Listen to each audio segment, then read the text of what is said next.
अस्सलाम वालेकुम, good morning, खुश आमदीद। सुबह की सोच पे मैं हूं हसन लियाकत और साथ साथ आपको कहेंगे जुमा मुबारक। जी हाँ, अस्सलाम वालेकुम, good morning, welcome to Subah ki सोच। आप सबको खुश आमदीद कहेंगे, जुम्मा मुबारक हसनैन आपको भी और हमारे देखने वालों को भी। आज जुम्मा है, कोशिश करें कि नफरतों को कम करें, मोहब्बतें बांटें। खुशियों का दिन है, बरकतों का दिन है। आज अपने दिन का आप लोग आगाज़ करें सलवात के साथ, दरूद शरीफ पढ़ें और इसके साथ साथ ख़ास तौर पर आप में दुआएं करनी है हमारे लिए भी और उन लोगों के लिए भी जो इस वक्त मिडल ईस्ट में वॉर चल रही है, जो लोग सफ़र कर रहे हैं। हर 30 मिनट के बाद एक बच्चा जो है वहाँ पर शहीद हो रहा है। हम सिर्फ फील कर सकते हैं, महसूस कर सकते हैं और दुआ कर सकते हैं और दुआओं के साथ ही आप जो है वो उनके लिए शायद आपकी दुआ कबूल हो जाए और उनके से ऊपर जो एक वॉर की कैफियत है वो ख़त्म हो सके। क्योंकि वहाँ पर सिर्फ बात करने से हम हर आंख अश्क बार हो जाती है। तो फिर जहाँ पर वो लोग इस वक्त सफ़र कर रहे हैं उनके हवाले से क्या होता होगा। बिल्कुल ऐसे है, बिल्कुल गज़ल ने ठीक कहा। आप दुआओं का सिलसिला जारी रखिए, ना सिर्फ अपने लिए बल्कि अपने गज़ा के मुसलमानों के लिए, कश्मीरी मुसलमानों के लिए ये जुमे का दिन होता है और दुरूद शरीफ आपने कसरत से पढ़ना। जी हाँ, आज अपनी स्टोरीज़ का बाकायदा आगाज़ करते हैं और आपको ये हसनैन अच्छी खबर भी दे दूँ कि गेमिंग एक प्लेटफॉर्म है पबजी, जिसने बहुत सी जिंदगियों को नुकसान भी पहुंचाया। आपको पता होगा हो जाता बंदा, हाँ, पीछे से आ रहा है, आगे से आ रहा है, वो देख नहीं, इधर देख, राइट देख, लेफ्ट देख। हाँ, और मतलब उसमें बहुत सी जानें गई भी हैं। बहुत से लोग मतलब उसमें आके इतने एग्रेसिव हो गए थे बच्चे कि उन्होंने जानें ली भी। लेकिन सिर्फ ये इसके डिसएडवांटेज नहीं है, एडवांटेजेस भी इसके बहुत ज्यादा हैं।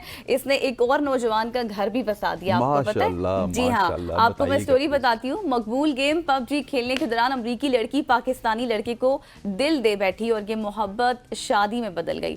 18 साला फ्लोर सारा और चित्राल के 23 साला शहादत हुसैन 3 साल से जो है वो एक दूसरे के साथ पबजी खेल रहे थे और उनके साथ बातचीत उनकी जारी थी। और दोनों ही जब आपस में मिले तो फिर उसके बाद शहादत हुसैन, जिनका ताल्लुक चित्राल के इलाके मरोई से है, जब वो सारा से मिले अपनी वालदा के हमरा रवा हफ्ते जो है उनकी लोरदीर में वो आई अमेरिका से। फिर उनकी शादी हुई एक निजी होटल में और रिवायती तरीके से उनकी शादी हुई धूमधाम से। मतलब जो भी चित्राल के जो लोगों के अपने कस्टम्स होते हैं उसके मुताबिक। और फिर शहादत हुसैन की जो शादी थी वो रिवायती अंदाज में तय पाई, जिसमें दुल्हन को भी रिवायती अंदाज से तैयार किया गया। मतलब उसको अंग्रेजी अंदाज में तैयार नहीं किया गया, उसको चित्राली दुल्हन बनाया गया। और बड़ा अच्छा आपने स्टोरी बताई कि पबजी नॉर्मली हम खेलते हैं तो हम समझते हैं कि ये बंदा साइको हो गया, किसी से बात कर रहा है, लेकिन एटलीस्ट 3-4 साल की रफाकत रही, उसके बाद इन्होंने शादी कर ली। लेकिन मेरा सवाल ये है आपसे भी, सुनने वालों से भी, कि अब दोनों पबजी के प्लेयर्स थे। हाँ। अब नया आने वाला मेहमान तो पबजी का मास्टर होगा। सो हम यही कहेंगे, wishing you the best of luck और आपको बहुत सी खुशियां मुबारक हों। आने वाली जिंदगी में आप लोग हमेशा से खुश रहें। बिल्कुल ऐसे आगे बढ़ते हैं। आगे बढ़ते हुए आपको बताते हैं 24 नवंबर के पाकिस्तान तहरीक इंसाफ के जलसे के हवाले से। कल भी मैंने आपको बताया था, आज भी हम आपको बता रहे हैं, लेकिन अब उसके प्रिकॉशनरी मेजरमेंट्स लिए जा रहे हैं। और कायद-ए-आज़म यूनिवर्सिटी की अगर बात की जाए तो वहाँ पे अब जुमे से लेके पीर तक यूनिवर्सिटी को बंद कर दिया गया है। कायद-ए-आज़म यूनिवर्सिटी की जानिब से जारी करदा नोटिफिकेशन में कहा गया है कि जुमे से पीर तक की तालीमी सरगर्मियाँ मुअत्तल रहेंगी और इम्तिहानात नहीं होंगे। इस तरह जुमे और पीर को यूनिवर्सिटी की ट्रांसपोर्ट सर्विस भी बंद रहेगी। और बहुत सारे ऐसे इम्तिहानात थे जो जुमे से लेकर पीर तक होने थे, जो कि सड़कें खुलने के बाद ही यूनिवर्सिटी में जब तालीमी सरगर्मी बहाल होंगी, मुलतवी शुदा इम्तिहानात दोबारा लेने के लिए तलबा को मुनासिब वक्त भी दिया जाएगा, ये कहना है कायद-ए-आज़म यूनिवर्सिटी का। लेकिन that is very unfortunate ghazal. Smoke हो जाती है, हमारे स्कूल कॉलेजेस बंद हो जाते हैं, धरना होता है, हमारे स्कूल कॉलेजेस बंद हो जाते हैं, SC होती है, हमारे स्कूल कॉलेजेस यूनिवर्सिटीज़ बंद हो जाती हैं। तो एकेडमिक एक्टिविटीज़ बहुत ज़्यादा मुतासिर होती है। मुझे याद है जिस ज़माने में मैं कॉलेज यूनिवर्सिटी में था, उस ज़माने में ताहिल कादरी साहब का धरना चल रहा था। लिटरली स्पीकिंग कि ओहो छुट्टियां पूरा हफ्ता 2 हफ्ते एंजॉय करते थे हम कहते थे और धरने हूं और मामलात खराब हो ताकि हमें छुट्टी हो। लेकिन देखे ना इससे कितना ज्यादा नुकसान है। अलमिया ये है कि हमारी जो जनरेशन है वो वैसे ही आजकल पढ़ाई से दूर है और उसके बाद फिर जब इस तरह का कोई इवेंट आ जाता है, कोई भी हैपनिंग होती है, स्कूल कॉलेजेस यूनिवर्सिटीज बंद कर दी जाती हैं, तो ऑल्टरनेट वे नहीं देती ना हुकूमत कोई कि ठीक है अगर आपको धरना करना है, आप सबका आईनी हक है, आप कर सकते हैं, कानूनी हक है, लेकिन उसकी कोई जगह मुख्तस कर दें, वहाँ कर लें। लेकिन बाकी चीजों को डिस्टर्ब ना किया बिल्कुल जाए, ऐसे ऐसा ही। होना चाहिए। बिल्कुल लेकिन ऐसे इस ही। तरह से नहीं होता।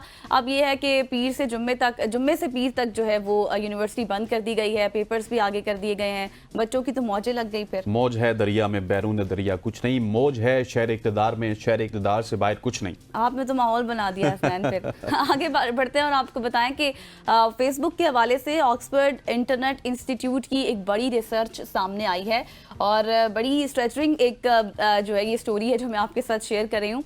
उन्होंने कहा है कि अगर मौजूदा तरक्की की रफ्तार जिस तरह से अभी जारी है इसी तरह रही तो 2100 तक जो फेसबुक पर मतलब आज से 70 साल बाद, 70 साल बाद, 66 साल बाद एग्जैक्टली इसी का रेंज बनती है। तो 4.9 अरब अकाउंट्स ऐसे होंगे जो वफात पा जाने वाले सारफीन से मुंसलिक होंगे, जो लोग वफात पा चुके होंगे वो उनके होंगे। हत्ता कि अगर तरक्की रुक भी जाए तो 1.4 अरब अकाउंट जो है मरहूम सारफीन के होंगे। तो ये रिसर्च से जो है चीज़ सामने आई है।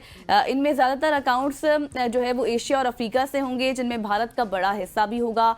मुस्तकबिल में प्लेटफॉर्म पर वफात पाने वाले सारफीन की तादाद जिंदा सारफीन से तजावुज़ भी कर सकती है। My goodness, that is a huge story. लेकिन इस स्टोरी से हमें एक और सबक भी मिलता है कि हम आजकल जो बहुत ज़्यादा एफर्ट्स करते हैं, कभी एक से नाराज़ हो गए, कभी दूसरे से नाराज़ हो गए, अपने बिजनेसेस के हवाले से परेशान हैं, नौकरियों के हवाले से परेशान हैं। अगर सिर्फ 50 साल बाद हम अपने आप को इमेजिन करें तो हम में से शायद 5% लोग या 1% लोग भी इस दुनिया में नहीं होंगे आफ्टर 50 ईयर्स, जो एवरेज एज की बात करें। एग्जैक्टली मतलब वो तो चले अल्लाह को पता है एग्जैक्टली इस जुमरे पे तो हम नहीं कह सकते, लेकिन आफ्टर 50 ईयर्स ये कहा जा सकता है कि हम में से बहुत सारे लोग नहीं होंगे। लेकिन आज की जो चपकलिश है उसमें हम पड़े रहते हैं। इस रिपोर्ट से मुझे ये लगता है कि हमें ये भी सोचना चाहिए कि जिस तरह फेसबुक वालों ने तहकीक की है, इस तरह से हमें अपनी इंटरनली तहकीक करनी चाहिए और अपने आप को ठीक करना चाहिए। लेकिन ये है कि चैलेंजेस भी बहुत बढ़ नहीं जाएंगे फेसबुक के लिए। लेकिन फिर सवाल ये भी आता है वो भी नहीं होगा ना, मार्क ज़ुकरबर्ग भी नहीं होगा, उसका कोई बेटा होगा, उसको बहुत सारे डॉलर्स मिले होंगे, वो कहेगा चलो अगला प्लेटफॉर्म बनाते हैं, कोई नया प्लेटफॉर्म बना के वहां पे अपने काम करते हैं। जैसे तरक्की के सफर अभी से बढ़ा है तो जाहिर है उस दौर में भी बढ़ जाएगा, तो फेसबुक खुद भी तरक्की कर जाएगी। बिल्कुल ऐसी है, फेसबुक खुद भी तरक्की कर जाएगी। आगे बढ़ते हैं, आगे बढ़ते हुए आपको बताते हैं एक अनोखी स्टोरी।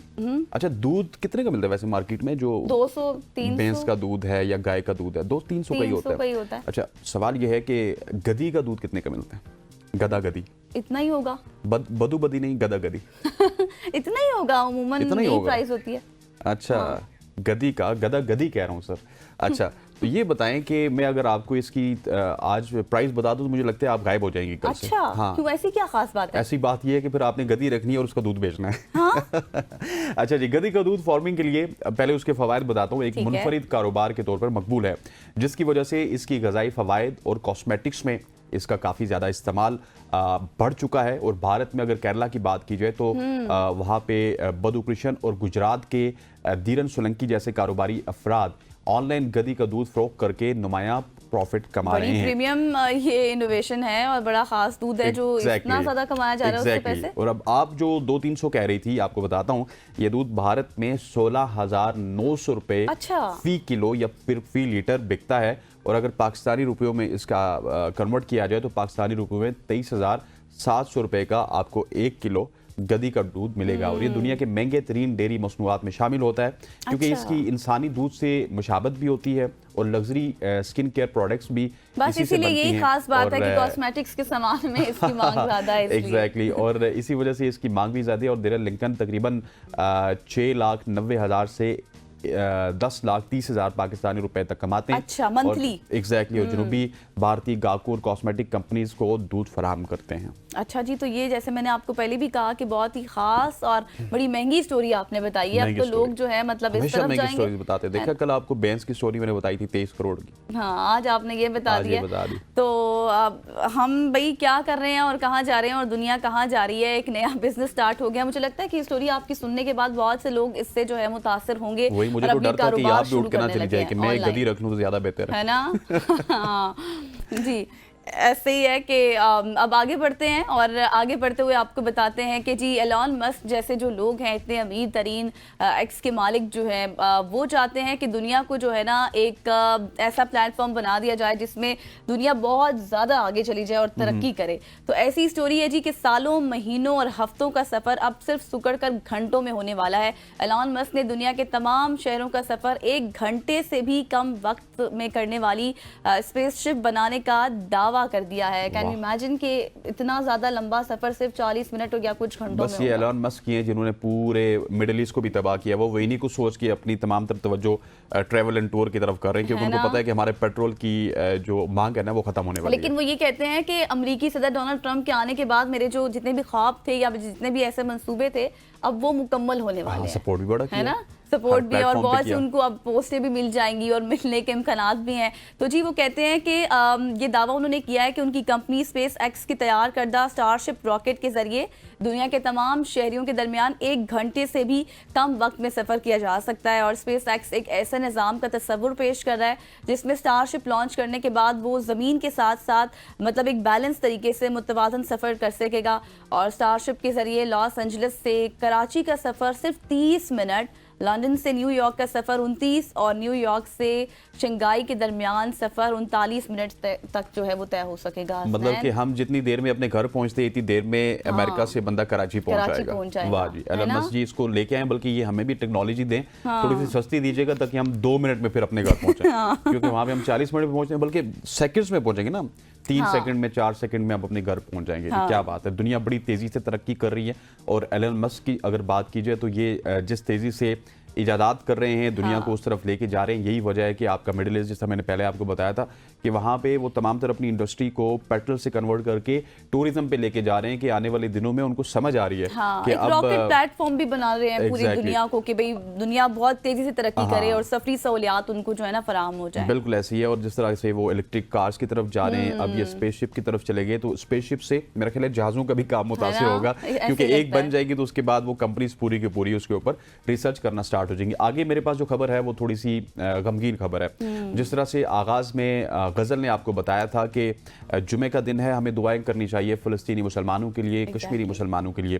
अब नई रिपोर्ट आई है, उसके मुताबिक 7 अक्टूबर 2023 से फ़लस्तीनी हुक्काम के मुताबिक इसराइली अफवाज के हाथों कम से कम 17,400 बच्चे शहीद हो चुके हैं। यानी हर 30 मिनट बाद एक बच्चा शहीद होता है। और अक़वाम मुत्तहिदा ने गजा को हज़ारों बच्चों का कब्रिस्तान करार दे दिया। अगर इन शहीद बच्चों का तज़किरा किया जाए तो अंग्रेज़ी के तमाम हरूफ दर्जी ए से लेके ज़ड तक की तरतीब के हर हर्फ में इन बच्चों के नाम हज़ारों में आते हैं। जैसे ए से अहमद है, उनके कम से कम 439 बच्चे शहीद हुए अहमद के नाम के। बी से बरा नाम है, उसके कम से कम 71 शहीद हुए। और सी से सिलियन नाम है जिसके कम से कम 19 शहीद हुए। इसी तरह से अगर डी अल्फ़ाबेट्स का जिक्र किया जाए तो उससे दीमा नाम बनता है जिसमें 46 बच्चे शहीद हुए। ई से एलन नाम बनता है जिसके कम से कम 18 बच्चे शहीद हुए। और इसी तरह से ये सिलसिला जेड तक जारी रहता है। और फ़लस्तीन की जो सूरत हाल है वो मेरा ख्याल है बड़ी तशवीशनाक है, हमारे लिए भी, पूरी दुनिया के लिए भी। लेकिन दुनिया की जो आंखें बंद हैं ये हमारे लिए बिल्कुल एक ऐसी किताब है कि इस वेस्टर्न वर्ल्ड की तरफ हम जो बहुत ज़्यादा झुक रहे हैं ना, कि हमारे ये दोस्त है, हमारे करीबी एलाई हैं, ये किसी के एलाई नहीं होते। ये अपने मफादात के तहत आपको इस्तेमाल करते रहते हो। जब आप से इनका मफाद ख़त्म हो जाता है तो जिस तरह का फ़लस्तीनियों के साथ आज काम हो रहा है, इसी तरह से ये अपने हर एलाई के साथ करते हैं। Exactly, it's a truly heartbreaking news के मतलब आप देखें हर 30 मिनट बाद एक बच्चा। और अभी तो इतना दौर हमारा जदीद है कि हर इंसान के हाथ में फ़ोन है, फेसबुक पे हर वो वीडियो आपके पास आ रही होती है जिसमें हम देखते हैं कि एक मलबे तले बच्चे दबे हुए हैं और नौमौलूद बच्चे हैं जिनको हम देख रहे होते हैं। और उनको निकालना मतलब हम सिर्फ उस वक्त महसूस कर सकते हैं और हमारी मतलब हर आंख अशबार हो जाती है। और जो लोग इस चीज़ में सफ़र कर रहे हैं उनका क्या हाल होगा, मतलब I have no words to define कि किस तरह से इन चीज़ों को जो है मैं डिफ़ाइन करूँ, मेरे पास अल्फाज भी नहीं है।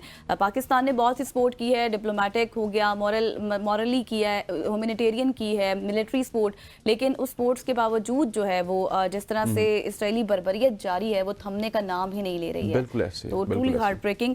आगे बढ़ते हैं और आपको एक हैरान कुन आपको खबर देते हैं जी कि अमेरिका की एक रियासत अलास्का के एक कस्बे में 18 नवंबर को गुरूब होने वाला सूरज अब जनवरी के आखिर में तुलू होगा।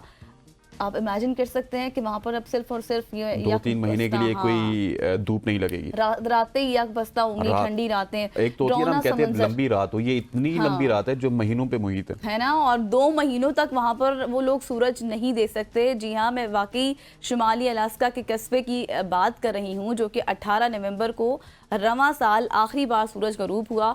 और अब इस कस्बे में 22 जनवरी 2025 यानी कि अगले साल में जो है रात की तारीखी छाई रहेगी तब तक, और फिर यूं होगा कि 65 दिन तक सूरज तलू होने का मंजर देखना किसी के लिए भी वहां पर मुमकिन नहीं होगा। वहां पर मजे की बात यह है कि वहां पर सिर्फ मकामी लोग नहीं होते, वहां पर रिसर्च सेंटर्स भी हैं, वहां पर रिसर्चर्स भी रहते हैं जो इस तमाम सूरत हाल पर तहकीक भी कर रहे होते हैं। ठीक है, और साथ ही साथ आपको ये भी बताऊं कि 18 नवंबर को दोपहर 12:35 पर वहां पर जो है सूरज तलू हुआ, और वह सिर्फ 1 घंटे 12 मिनट बाद 1:48 पर गरूब हो गया। आर्कटिक सर्कल में वाक़ई इस कस्बे को हर साल कतबी रात का तजुर्बा होता है। ऐसा इस वक्त होता है जब ज़मीन महवर पर कुछ झुक जाती है, और उसके नतीजे में आर्कटिक सर्कल में मौसम सरमा के दौरान सूरज कई हफ्तों तक गरूब रहता है। मतलब अब वहाँ पर सिर्फ और सिर्फ 2 महीनों तक एक डरावना सा ख्वाब होगा, और लोग आर्टिफिशियल लाइट्स को इस्तेमाल करेंगे, इवेंट्स भी घर के अंदर ही होंगे, बाहर क्योंकि कोई रोशनी तो होगी नहीं सूरज की। बिल्कुल ऐसी है। लेकिन यहाँ पे एक चीज की क्लैरिफिकेशन करिए, दुनिया में बहुत सारे मुल्क ऐसे हैं और भी कंट्रीज है जहाँ पे 6 महीने सूरज निकलता है, 6 महीने रात होती है, ऐसे भी हैं। ये तो स्टोरी हमने 2 महीने की बताई, लेकिन इसमें ये नहीं है कि वो सारी रात सोए रहते हैं, वो अपनी तमाम तरह एक्टिविटीज उसी स्केड्यूल के मुताबिक करते हैं। अगर उनके 8 बजे सुबह एम है, 8 AM से लेके 5 AM तक वो जॉब पे भी जाते हैं, फिर अपनी रूटीन के मुताबिक वो सोते भी हैं, लेकिन रात लंबी होती है, सिर्फ सूरज नहीं निकलता, अपनी उनकी एक्टिविटीज इसी तरह से जारी रहती हैं। ख़वातीन हज़रात, ये थी आज की शॉर्ट स्टोरीज, और यहाँ पर वक्त हुआ चाहता है एक शॉर्ट सी कमर्शियल ब्रेक के बाद हम आपको लिए चलेंगे डी चौक, जहां से आपको सूरत हाल बताएंगे कंटेनर्स की, और 24 नवंबर के धरने के हवाले से आपको सूरत हाल बताएंगे। स्टे विद अस।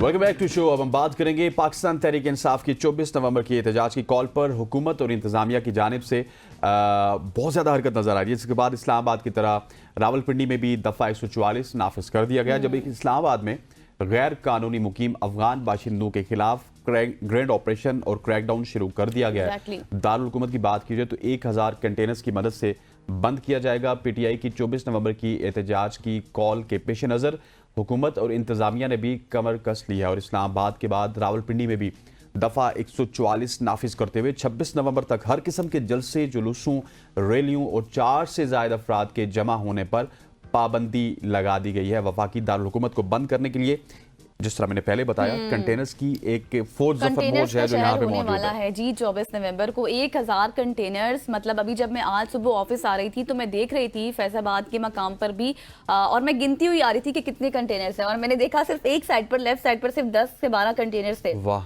क्या गिनती है। हाँ, और मैंने गिना ऐसे गाड़ी में बैठ के मैं पूरा पीछे देख के गिनने रही थी कितने कंटेनर्स हैं।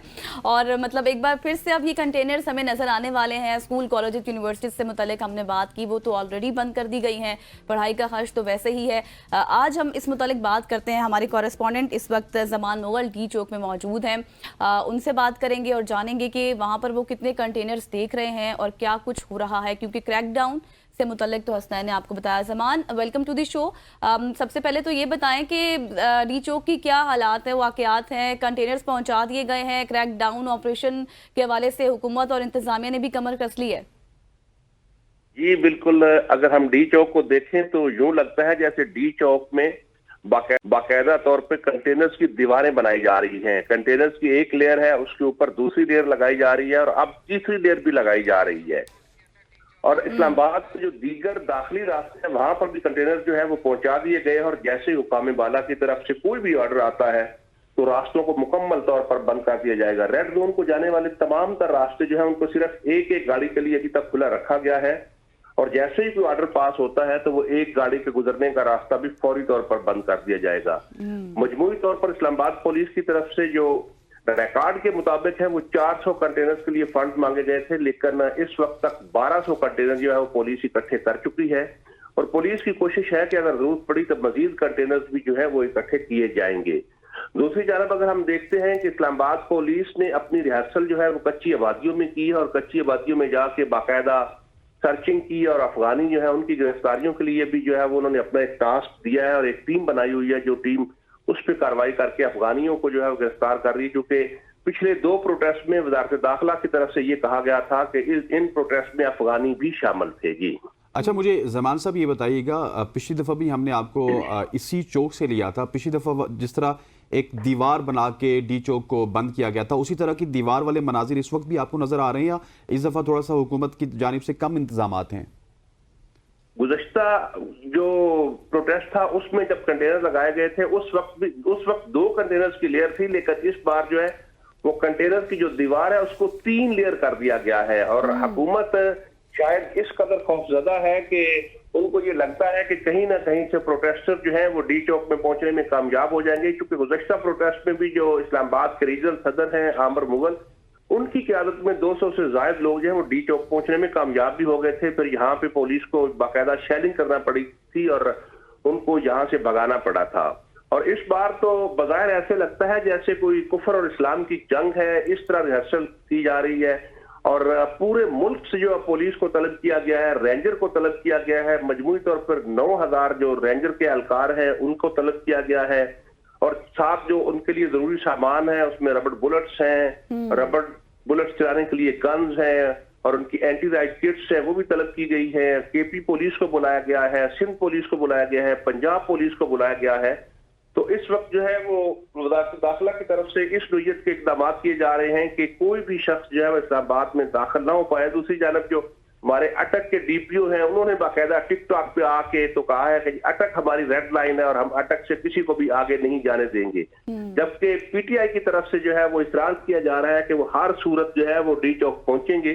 तो अब देखना ये होगा, चूंकि पीटीआई के एक तरफ मुज़ाकरात भी चल रहे हैं और दूसरी तरफ वो ये भी कह रहे हैं कि हमने हर सूरत पहुंचना है और हुकूमत जो है वो भी मुज़ाकरात में पीटीआई को एंगेज करने की हाँ है, लेकिन साथ साथ अपनी तैयारियां भी कर रही है। दोनों तरफ से अपनी अपनी हिकमत अमली के तहत चीजें जो आगे बढ़ रही हैं। अच्छा समान, जैसे अभी आप बता रहे हैं कि रेंजर्स को भी तलब कर लिया गया, इससे पहले वाले एहतजाज में भी फौज भी तैनात की गई थी और हर छोटी बड़ी शाहरा पर हमने देखा था कंटेनर्स थे। इवन दैट कि जो रोड मैप दिया गया था वहां पर भी उन रास्तों को भी बंद कर दिया गया था। अब इस दफा तो आपने बताया कि पूरी तैयारी में है हुकूमत भी और अपोजिशन भी, क्या कोई रोड मैप भी है जिस तरह शहरियों को आने में आमदोरफ्त में मुश्किलात का सामना होता है? अभी तक तो हुकूमती जो इक़दाम हैं उससे ये लगता है कि किसी किस्म का कोई रोड मैप नहीं होगा और अगले चंद घंटों में अगर कोई गवर्नमेंट देती है रोड मैप तो फिर देखेंगे। क्योंकि वजीर दाखिला की तरफ से बाकायदा पिछली प्रेस कॉन्फ्रेंस में कह दिया गया है कि हम जो है उस वक्त सिग्नल को भी बंद करेंगे और वाईफाई को भी बंद करेंगे और बज़ाहिर ऐसे लगता है कि आज से ही फायर वॉल को एक्टिव कर दिया जाएगा और नेट को स्लो कर दिया जाएगा। वाईफाई के अलावा जो है वो डाउनलोडिंग मुश्किल हो जाएगी और जो अगला दिन है, कल आने वाला दिन है, हो सकता है कि कल से ही मोबाइल सिग्नल जो है उनको भी बंद कर दिया जाए। और रोड मैप के हवाले से अभी तक गवर्नमेंट ने कोई पॉलिसी जो है वो वजह नहीं की। ठीक हो गया। जमान साहब हमारे साथ डी चौक से मौजूद थे, thank you so much for joining us. Zaman Mughal साहब इस वक्त डी चौक हमें बता रहे थे। अब हम चलते हैं फैजाबाद में, जो कि एंट्री पॉइंट है दोनों शहरों का, जो शहर इक़्तिदार और रावलपिंडी जुड़वा शहर हैं, वहाँ पे संगम है। वहाँ पे हमारे साथ मौजूद हैं अनवार अब्बासी, हमारे नुमाइंदे। अनवार, आपको खुशामदीद कहते हैं। सबसे पहले बताइएगा रावलपिंडी को किस तरह से सील किया जाएगा और किस तरह से वहाँ से अवाम को इस्लामाबाद आने से रोका जाएगा, इस हवाले से हमें अपडेट दीजिएगा। जी हुसैन लियाकत, जिस तरह पहले जो माजी करीब में जो एहतजाज हुए पाकिस्तान तहरीक इंसाफ के, हमने देखा कि जिस तरह इस्लामाबाद को फैज़ाबाद के जो मेन इंटरेस्ट पॉइंट है यहाँ से एक्सप्रेस वे मरी रोड को मुकम्मल तौर पर बंद कर दिया जाता है। कंटेनर्स यहाँ पर अभी तक पहुँचे नहीं है मरी रोड पर, लेकिन एक्सप्रेस वे पर कंटेनर्स पहुँचा दिए गए हैं। इसके अलावा मुमकिन तौर पर आज रात को कंटेनर्स यहाँ पर पहुँचा दिए जाएंगे। यहाँ जो फ्लाई ओवर के साथ जो लूप है इस्लामाबाद को वो भी बंद कर दिया जाता है और मरी रोड को मुकम्मल तौर पर बंद कर दिया जाता है। इसके अलावा जो 9th एवेन्यू है उसे जाकर डबल रोड से जो स्टेडियम रोड है वहां से बंद कर दिया जाता है। यकीनन जो 26 रास्ते हैं इस्लामाबाद के दाखिली रास्ते हैं, जो रावलपिंडी से इस्लामाबाद को दाखिल होने वाले रास्ते हैं, वो तमाम के तमाम मुकम्मल तौर पर बंद कर दिए जाएंगे। सूरत हाल हमने देख ली, कल एक्सप्रेस वे पे भी जगह जगह जहां पर जो लूप्स थे उनके सामने भी कंटेनर्स पड़े हैं, ताहम मरी रोड पर अभी तक कंटेनर्स नहीं पहुंचाएंगे और मुमकिन तौर पर आज रात पहुंचा दिए जाएंगे और कल मुकम्मल तौर पर मरी रोड को भी बंद कर दिया जाएगा। दूसरी तरफ जो इस वक्त सूरत हाल है रावलपिंडी की, तो उसमें रावलपिंडी, चकवाल, जेलम, अटक में रेंजर्स की तैनाती की मंजूरी पहले ही हो चुकी है। अटक में 2-2 रेंजर्स की विंग्स तैनात किए जाएंगे, जेलम में रेंजर्स का 1 विंग तैनात किया जाएगा। इसके अलावा मजमूई तौर पर तीनों अजला में रेंजर्स के 2100 एहलकार जो है वो ड्यूटी पर मामूर हो गए। सेक्रेटरी दाखिला की तरफ से वफाकी वज़ीर दाखिला को रेंजर्स की तैनाती का खत लिखा गया था। तो ये सूरत हाल रावलपिंडी में 5000 पुलिस एहलकार ड्यूटी के फराइज सर अंजाम देंगे और इसके अलावा 1000 पुलिस एहलकार दीगर अजला से भी रावलपिंडी पहुंचेंगे। यूं 6000 पुलिस एहलकार यहाँ पे डिप्यूट किए जाएंगे रावलपिंडी में। इसके अलावा मरी रोड, मजीद चौक, मेटी चौक, लियाकत बाग, कंटेनर जगह का मुकम्मल तौर पर बंद किया जाएगा। पुलिस की भारी नफरी यहाँ पर तैनात की जाएगी। चांदनी चौक, रहमानाबाद, फैजाबाद, शमशाबाद के मुकाम पर भी कंटेनर्स लगाए जाएंगे। पुलिस की भी भारी नफरी यहाँ पर तैनात होगी। कुराल चौक, इस्लामाबाद एक्सप्रेस वे मुख्तलिफ इलाकों में कंटेनर्स लगाकर बंद कर दिया जाएगा। हमने देखा था जो 28 सितंबर को या 5 अक्टूबर को जो पाकिस्तान तहरीक इंसाफ का जो एहतजाज इस्लामाबाद में हुआ था, उसमें भी मुकम्मल तौर पर इस्लामाबाद को सील कर दिया गया था। जितने भी दाखिली रास्ते थे उन्हें सील कर दिया गया था। अब अनवार अब्बासी, जिस तरह आप डिटेल्स में बता रहे थे कि रेंजर्स भी तैनात कर दी गई है और इस्लामाबाद आने वाले तमाम रास्तों को जो है हसनैन वो सील कर दिया है। थैंक यू सो मच अनवार अब्बासी, आप तमाम से हमें आगाह कर रहे थे। अब देखना यह है कि मुश्किलात तो बढ़ गई हैं, किस तरह से ये इसको काउंटर किया जाएगा। बज़ाहिरन तो हुकूमत काफ़ी जो है वो टाइट नज़र आ रही है इंतजामात में। तो जी यहाँ पर वक्त हुआ एक ब्रेक का, स्टे विद अस, इसके बाद फिर मजीद इस मुतालिक बात करेंगे।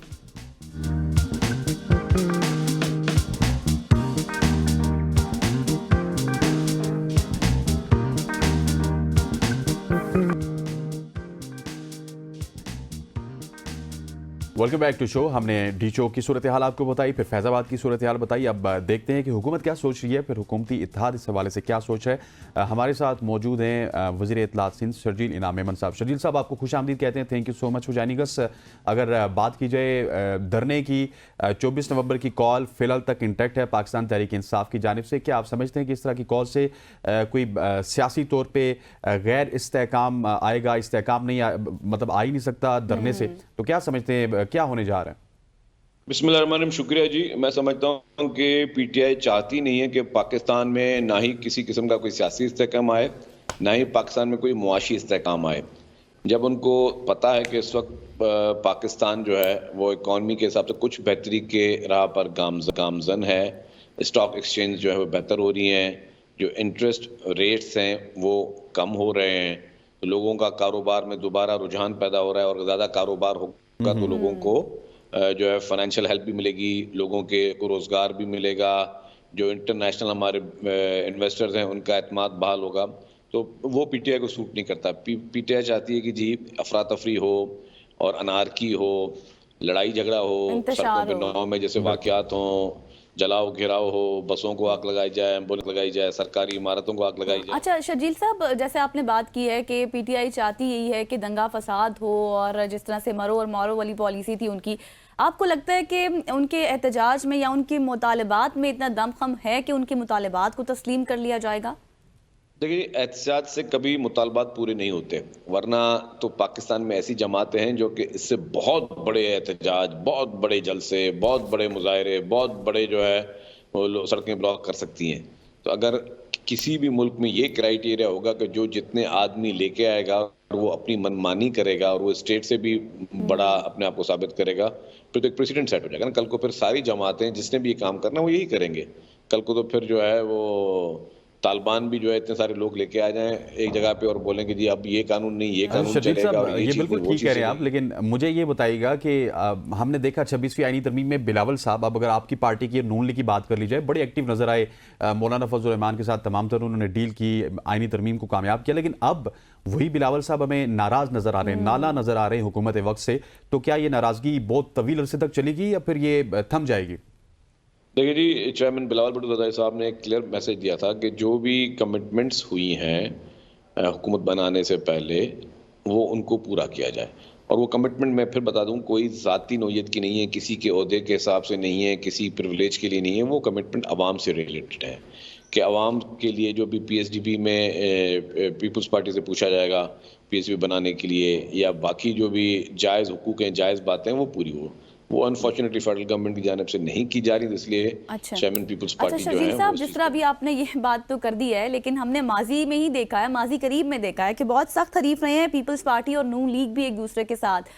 अब जो सिचुएशन हम देख रहे हैं, जिस तरह से बिलावल भुट्टो नाला नजर आ रहे हैं, शिकवे शिकायत कर रहे हैं, ये इत्तेहाद कब तक चलता हुआ नजर आ रहा है आपको? देखिए, हमारा कोई इत्तेहाद नहीं है, ना ही हम उनके कोalition पार्टनर हैं। हमने उनकी एक सपोर्ट की हुई ताकि वो अपनी हुकूमत कर सकें। अगर हम सपोर्ट नहीं करते तो ये पार्लियामेंट नहीं रह सकता था, क्योंकि पीटीआई हमने शुरू में सीसी पीपल्स पार्टी की सीसी ने ये फैसला किया था कि हम हर पार्टी से बात करेंगे बशमूल पीटीआई से। उसके जवाब में पीटीआई ने जवाब दिया कि हम किसी भी पार्टी के साथ बात करने के लिए तैयार नहीं है। तो पीपल्स पार्टी के पास सिर्फ एक ही चारा बचा था कि वो पीएमएलएन को सपोर्ट करे। अगर हम ना करते तो फिर ये असेंबली जो है वो तहलील हो जाती, किसी के पास नंबर्स पूरे नहीं होते और पहले 8 महीने लगे इलेक्शन में, उससे ज़्यादा टाइम लग जाता। तो इसी सारी चीज़ों के लिए पीपल्स पार्टी ने कहा कि चले हम एक सपोर्ट करते हैं ताकि ये लोग अपनी हुकूमत बना सकें और मुल्क में डेमोक्रेसी आगे प्रिवेल कर सके। अरे अब शर्जील साहब, ये तो बात आपकी ठीक है, लेकिन इत्तेहाद तो आपका है, कहीं ना कहीं पे आप सदर भी हैं, फिर बहुत सारे और ओहदे भी हैं, लेकिन मुझे ये बताइएगा कि क्या नून लीग की हालिया जो हुकूमती कारकर्दगी है उससे आप मुतमईन हैं? जी बिल्कुल, हमें रिजर्वेशंस हैं, बहुत सारी चीज़ें रिजर्वेशंस हैं, जिसका पीपल्स पार्टी की लीडरशिप जो है मुख्तलिफ औकात पे उसका ख्याल भी उसको आगाह भी करते हैं, हाईलाइट भी करते हैं। हम भी जो हुकूमत की कोताहियाँ जहाँ पे हैं, कमी कोताहियाँ, उनको हम लोग भी हाईलाइट करते हैं। अच्छा शर्जील साहब, ये बताएं कि जिस तरह भी आपने कारकर्दगी के हवाले से भी बात की है, हमने देखा है कि पीपल्स पार्टी का हमेशा से ये स्टांस रहा है कि वो जमहूरियत पसंद है और मुफाहमत के बादशाह भी कहा जाता है सरदारी साहब को, लेकिन बात ये है कि अब जो मामलात चल रहे हैं, हालात चल रहे हैं, इसमें पीपल्स पार्टी का किस हद तक किरदार है? पीपल्स पार्टी को जब भी कोई पॉजिटिव काम होगा पीपल्स पार्टी हाजिर है, कोई भी कानून साजी होगी पीपल्स पार्टी हाजिर है, कभी दो फरीकों को आपस में बिठाना होगा पीपल्स पार्टी हाजिर है, कभी मुल्क की मुआशी हालात में बेहतरी लानी होगी पीपल्स पार्टी हाजिर है, कभी भी आवाम के देरीना मसाइल और आवाम के देरीना डिमांड्स पूरी करनी होंगी तो पीपल्स पार्टी हाजिर है। तो पीपल्स पार्टी। अच्छा सर, ये अगर मुझे बताइएगा कि नेशनल इलेक्शन प्लान की अगर बात की जाए तो उसमें वज़ीर आज़म काफ़ी ज़्यादा तारीफ करते हुए नजर आए हमें, वज़ीर आला सिंध मुराद अली शाह की पोलियो के हवाले से। अब पोलियो को तो एक तरफ है, लेकिन आप ये बताइए कि पाकिस्तान पीपल्स पार्टी सिंध में अवामी मफाद के लिए क्या कुछ और भी कर रही है? देखिए, पीपल्स पार्टी पूरी कोशिश कर रही है कि पोलियो की वैक्सीन लोगों को पिलाई जा सके, उसमें किसी किस्म का हर्डल ना हो। लोगों को आगाही मुहिम भी दे रहे हैं कि बराए मेहरबानी आप लोग जो है वो पोलियो की वैक्सीन अपने बच्चों को पिलाएं, और मजहबी स्कॉलर से भी हम लोगों ने रवाबत किए हैं, वो भी लोगों को मैसेजेस भेज रहे हैं। तो जितने भी पॉजिटिव काम है, और सबसे बड़ी बात है कि पोलियो वर्कर्स की सिक्योरिटी, जो पहले एक बहुत बड़ा एक चैलेंज था, उसको भी अश्योर किया हुआ है कि लोग जो है ज़्यादा से ज़्यादा पोलियो वर्कर्स सिक्योर भी हों और लोग जो है वो लगाएं। अच्छा शर्जील साहब, अब ये भी थोड़ा सा हाईलाइट कीजिएगा कि कराची में बहुत से मसाइल हैं, स्नैचिंग बहुत ज़्यादा है, इसके हवाले से सड़कों के मसाइल बहुत ज़्यादा हैं, टूट फूट का शिकार है, इंफ्रास्ट्रक्चर ख़राब है। कराची को हमेशा से हब कहा गया था, इस हवाले से कोई पीपल्स पार्टी इकदाम कर रही है? देखिए जी, कराची में तरक्याती काम जारी हैं और पीपल्स पार्टी की सिंध हुकूमत की ये कोशिश है कि हर चीज़ को एड्रेस किया जाए, और काफ़ी जगहों पे सड़कें बन रही हैं, पीने के पानी के लिए जो है लाइनें बिछाई जा रही हैं, नए प्रोजेक्ट्स आ रहे हैं। कराची में बिलियंस ऑफ रुपीज़ के जो है वो इंफ्रास्ट्रक्चर पे काम चल रहा है। कराची में एक्सप्रेस वे बनाए जा रहे हैं, मलिर एक्सप्रेस वे बन रहा है। फिर कराची में जो है वो बस सर्विसेज शुरू की गई हैं, पीपल्स बस सर्विस शुरू की गई है। पाकिस्तान की वाहिद जो है वो पिंक बस सर्विस जो है वो सिंध हुकूमत ने कराची में शुरू की। फिर पाकिस्तान की पहली और वाहिद ईवी बसेस सिंध हुकूमत ने शुरू की। फिर उसके अलावा कराची में रेड लाइन बीआरटी बन रही है। फिर उसके अलावा कराची में येलो लाइन बीआरटी बन रही है। कराची में ऑरेंज लाइन बीआरटी कंप्लीट कर दी गई है। फिर उसके अलावा कराची में जो है वो पाकिस्तान की नंबर 1 मेडिकल फैसिलिटीज कराची में प्रोवाइड की गई हैं, जिसमें एनआईसीवीडी है, जिसमें एसआईयूटी है, जिसमें साइबर नाइफ कैंसर का जो इलाज है। इस तरीके से ऑटिज्म सेंटर्स कराची में बनाए गए हैं। इसी के साथ साथ जो है कराची में नई यूनिवर्सिटीज़ जो हैं उसका क़याम अमल में लाया जा रहा है। इसी तरीके से हुकूमत ने हर सेक्टर में कोशिश की है कि कराची को हम प्रायोरिटी दें। कराची में मेगा प्रोजेक्ट्स चलें। जहां तक कराची के कचरे का एक इशू था, उसके लिए सॉलिड वेस्ट मैनेजमेंट बोर्ड बनाया, जिसके बाद अब कराची का कचरा जो है वो इंटरनेशनल कंपनीज जो है वो उठा रही हैं, जिसमें चाइनीज कंपनीज हैं, जिसमें टर्किश कंपनीज हैं, वो कराची का कचरा उठा रही हैं। उनको बिलियंस ऑफ रुपीस कराची में शुरू किए गए हैं, उनको दिए जा रहे हैं। फिर इसी तरीके से कराची में 1199 जो है ambulance service state of the art वो शुरू की गई, और ये भी पाकिस्तान की वाहिद एम्बुलेंस सर्विस है जिसमें जो है वो वेंटिलेटर्स वगैरह वो दिए गए हैं। इसी तरीके से हर सेक्टर में कराची में जो है लाइब्रेरीज बनाई जा रही हैं, प्ले ग्राउंड्स बनाए जा रहे हैं, काम हो रहा है। जहाँ तक लॉ एंड ऑर्डर की आपने बात की, लॉ एंड ऑर्डर एक बहुत बड़ा चैलेंज इसलिए है कि कराची दुनिया के काफ़ी मुल्कों, कराची की जो आबादी है वो दुनिया के काफ़ी मुल्क हैं उनसे ज़्यादा आबादी सिर्फ कराची शहर की है। कराची में पूरे पाकिस्तान से इन्फेक्ट्स है, जहाँ पे अप कंट्री साइड से लोग यहाँ पे रोजगार के लिए रोजाना की तादाद में सैकड़ों हजारों की तादाद में आते हैं और यहाँ बसते हैं। जब कराची में अपॉर्चुनिटीज हैं और कराची में इतनी सहूलियत प्रोवाइड हो रही है, इसलिए पूरे पाकिस्तान से लोग जो है किसी और शहर में नहीं जा रहे, कराची में ही आ रहे हैं। तो ज़रा जब कराची में लोगों की आबादी बढ़ रही है तो उन लोगों को सीवरेज के लिए लाइन्स चाहिए, उन लोगों को पीने के लिए पानी चाहिए, उनको बाकी फैसिलिटीज़ चाहिए। तो इस हिसाब से जो कराची पे लोड है, कराची के इंफ्रास्ट्रक्चर पर लोड है, वो बहुत बढ़ता जा रहा है। और कराची पोर्ट सिटी, तो उस पोर्ट सिटी की वजह से जो है वो भी पूरे पाकिस्तान से जो भी इंपोर्ट होती है, एक्सपोर्ट होती है, वो भी हैवी ट्रैफिक जो है पूरी वो भी कराची में चल रही है। तो उसके लिए कराची के सड़कों पे और उस पर भी ठीक ठाक लोड है। तो उसमें लॉ एंड ऑर्डर में सिंध हुकूमत कोशिश कर रही है और मज़ीद बेहतर हो। पुलिस की तनख्वाहें बढ़ाई गई हैं, पुलिस की फैसिलिटीज़ बढ़ाई गई हैं, पुलिस के बजट्स बढ़ाए गए हैं। सेफ सिटी जो है वो कराची में उस पर काम तेज़ी से जारी है। तो पूरी सिंध हुकूमत कोशिश ये कर रही है कि कराची में बाकी मसाइल है, मैं ये नहीं बोल रहा मसाइल नहीं है, तो मसाइल को एड्रेस किया जाए। जो भी अवेलेबल रिसोर्सेज हैं, शकील साहब अगर मसाइल की बात कर ली जाए तो हैं, ठीक है, लेकिन आपकी गवर्नमेंट भी काफ़ी लंबे अरसे से है। उसके बाद अगर बात की जाए, अब तो आपके साथ मेयर की भी सहूलत मौजूद है, मुर्जा वाब साहब वहाँ के मेयर हैं, दूसरा वो तर्जुमान बिलावल भुट्टो भी हैं, दो काम वो कर रहे हैं। लेकिन एमक्यूएम उन पर तनकीद करती हुई नजर आ रही है कि वो ना इंफ्रास्ट्रक्चर के ऊपर तवज्जो दे रहे हैं, ना अमन अमान के ऊपर तवज्जो दे रहे हैं। इस हवाले से आपका क्या मौक़िफ़ है? देखिए जी, एमक्यूएम के एतराज़ात इसी तरह हैं कि ना खुद खेलेंगे ना खेलने देंगे। मुर्जा वाब अच्छा काम कर रहे हैं, मेयर कराची, उनकी कारकर्दगी काफ़ी इत्मीनान बख्श है। अब एमक्यूएम को अगर मुर्जा वाब या कोई और पसंद नहीं था तो एमक्यूएम को चाहिए था कि बल्दियाती इंतखाबात में हिस्सा लेती।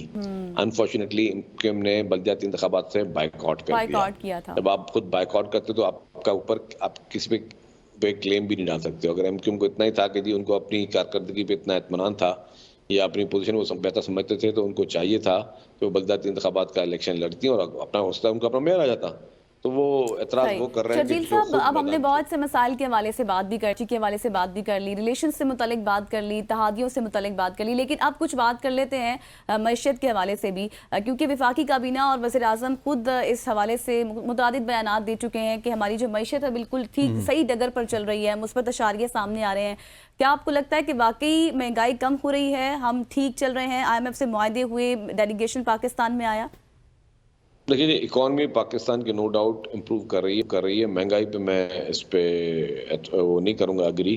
मेरे ख्याल से कि महंगाई में अभी बहुत गुंजाइश है कम करने के लिए, और महंगाई को और कम होना चाहिए, क्योंकि आम आदमी पे जो है बहुत बड़ा बोझ है, खासतौर पे जो सफ़ेद पोश आदमी है या मिडिल क्लास तबका है, उसके लिए बहुत बड़ा चैलेंज है। और खासतौर पे जो फिक्स सैलरी क्लास है वो इस वक्त बहुत ज़्यादा परेशान है। तो ये मुनासिब नहीं कि मैं ये कहूँ कि जी इकॉनमी बेहतर होगी तो लोग जो है मुझे बुरा भला बोलेंगे, कि जब लोग देख रहे हैं कि सैलरी क्लास फिक्स सैलरी वाला जो है उसके लिए जीना जो है बहुत बड़ा मुश्किल है, उसके लिए चैलेंजेस बहुत हैं। यूटिलिटी बिल्स इतने हैं कि, और पेट्रोल की प्राइस, डीजल की प्राइस इतनी महंगी कि वो लोग बेचारों के लिए सफर मुश्किल है। तो वो जी साहब, thank you so much for joining us. वज़ीर इत्तलात सिंध शर्जील इनाम मेमन आज सुबह हमारे साथ मौजूद थे और अपनी गवर्नमेंट की कारकर्दगी के हवाले से और फिर धरने के हवाले से और फिर कुछ और कराची के हवाले से भी हमने उनसे सैर हासिल गुफ्तगू की। एग्जैक्टली। अब हमें ज्वाइन करेंगे जी, इस वक्त हमारे साथ मौजूद हैं ब्यूरो चीफ इस्लामाबाद खालिद जमील साहब।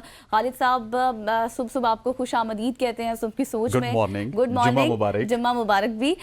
खालिद साहब, सबसे पहले तो इस वक्त जो मौजूदा सियासी सूरत हाल है उस मुतालिक आपसे पूछना चाहेंगे कि क्या कुछ हो रहा है। इससे पहले हम अपने कॉरेस्पॉन्डेंट से बात कर रहे थे, अनवार अब्बासी से और जमान मुगल से, दोनों ने तमाम तर सूरत हाल हमें बताई कि किस तरह से कंटेनर्स पहुंचा दिए गए हैं।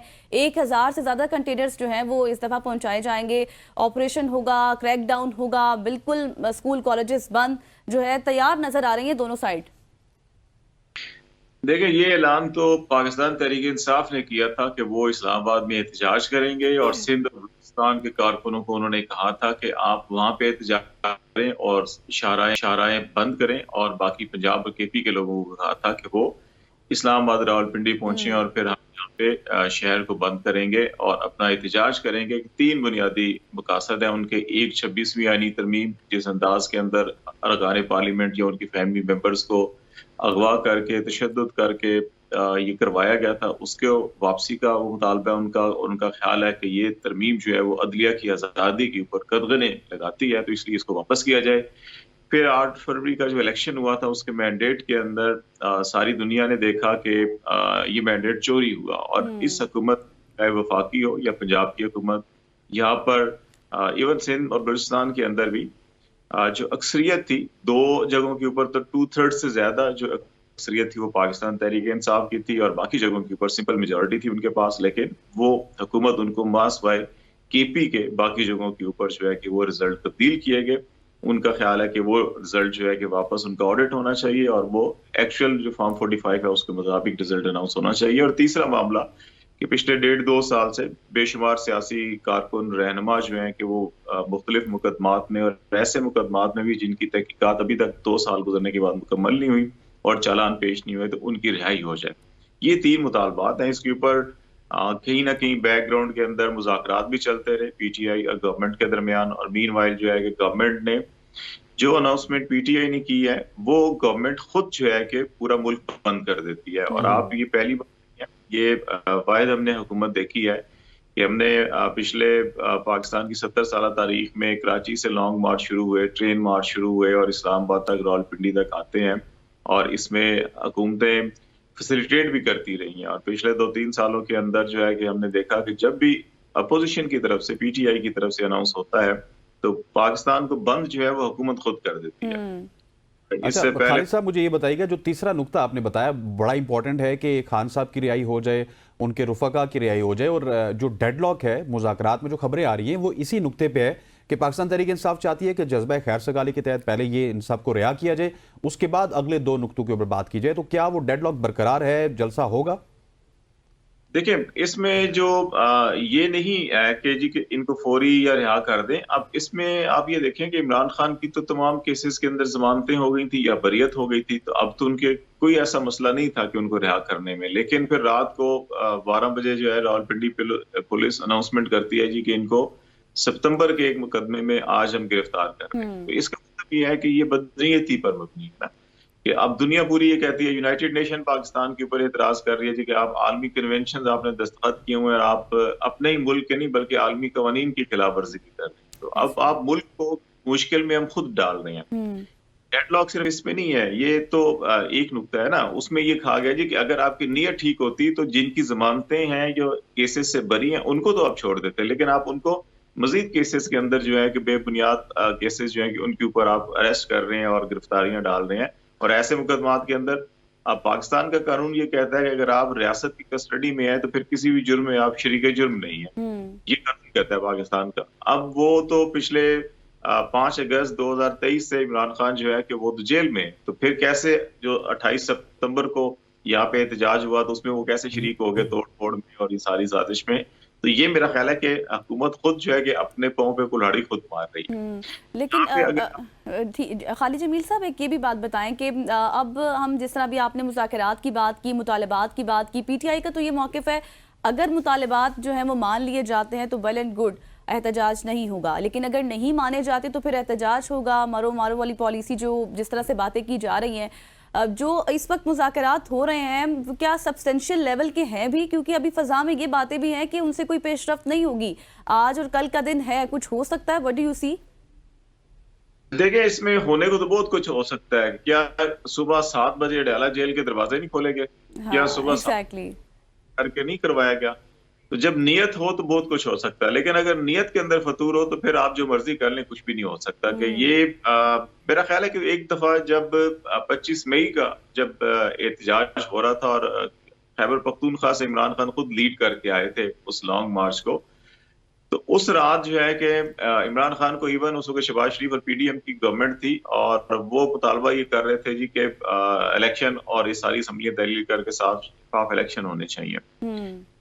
वो उस वक्त ये दिखा दिया गया था, उनको एक समरी भी दिखाई गई थी जो असेंबली तहलील करने की और इलेक्शन की अनाउंसमेंट की समरी थी, लेकिन उसके ऊपर डेट नहीं थी और कहा गया जी आप लॉन्ग मार्च खत्म करके वापस चले जाएं और विद इन 7 डेज जो है कि ये प्रेसिडेंट आरिफ अलवी को समरी चली जाएगी और ये हो जाएगा सब कुछ। तो वो अलग सुबह इस्लामाबाद में ही उन्होंने तकरीर की इमरान खान ने और वापस चले गए। वो 7 दिन जो है कि वो फिर 7 महीनों में बदल गए, अनाउंसमेंट नहीं हुई।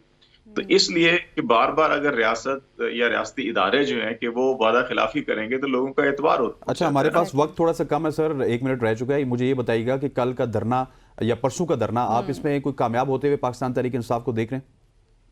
देखिए, मेरा ख्याल है कि एक अच्छी खासी जोशो खरोश तो पाया जाता है पाकिस्तान भर के अंदर उनके कारकुनों में, और अमूमी तौर के ऊपर भी लोगों के अंदर एक गम गुस्सा है। महंगाई भी है, बाकी मामलात भी हैं, लेकिन आइन शिकनी और कानून शिकनी पाकिस्तान में अरूज पर है और वो हुकूमत और रियासत की जानिब से है। अदलिया के फैसलों पर अमल नहीं हो रहा, अदलिया के दस्तो बेपा किया जा रहा है, उसको उसके पर काटे जा रहे हैं, कदगनें लगाई जा रही हैं अवाम के ऊपर, इदारों के ऊपर, अदलिया के ऊपर, और सिर्फ एक चंद मखसूस तबके को इस वक्त पाकिस्तान में आइन से बाला तमाम तर आज़ादियाँ हासिल हैं और वो आइन के ऊपर भी जो मर्जी करते फिर उनको कोई पूछने वाला नहीं है। इसकी वजह से अवाम में गम गुस्सा तो है और एक अच्छी खासी तादाद इसमें मुतवक्के है शिरकत करती है। और अगर ये इस्लामाबाद के अंदर ये इकट्ठे हो जाते हैं तो हुकूमत को काफी मुश्किलात होंगी और पाकिस्तान भर के अंदर अगर मेन शाराएं बंद होती हैं तो आपकी सप्लाई लाइन कट जाती है और उससे कई और दीगर मसाइल पैदा होते हैं। तो मेरा ख्याल है कि उसको अगर ये चंद दिन सस्टेन करके पूरे मुल्क के अंदर तो उसको हुकूमत को मजबूर कर सकते हैं घुटने टेकने पर। खालिद जमील साहब, ब्यूरो चीफ इस्लामाबाद, हमारे साथ मौजूद थे। Thank you so much for joining us on सुबह की। जी हाँ, और बता रहे थे अब देखना ये कि क्या होता है, क्योंकि अगर खालिद जमील साहब ने भी यही कहा कि अमाल का दारोमदार नियतों पर, अगर नियत हो तो बहुत कुछ हो सकता है। तो यहाँ पर लेते हैं एक break, stay with us.